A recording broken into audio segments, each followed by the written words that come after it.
La boîte de Pandore. L'ouvrir, c'est provoquer une série de catastrophes et de malheurs. Pour venir en aide aux humains, le titan Prométhée vole le feu aux dieux de l'Olympe.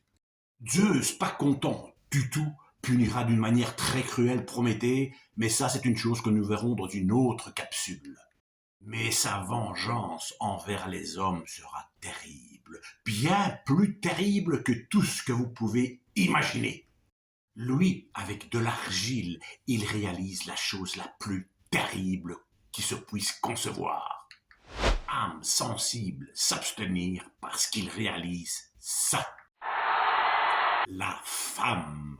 Parce que jusqu'alors, elle n'existait pas, il n'y avait que des hommes. Évidemment, chez les déesses, il y avait des femmes, mais pas chez les humains. Que des hommes, peut-être parce qu'on était en Grèce. Chaque dieu lui fait un cadeau de sa personnalité. Elle s'appellera Pandore, qui veut dire tous les cadeaux. Pandora.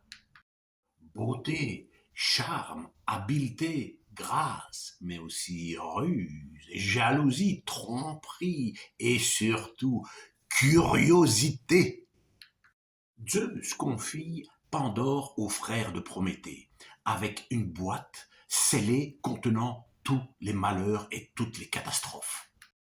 Incendie, inondations, épidémies, famine, socialisme et j'en passe.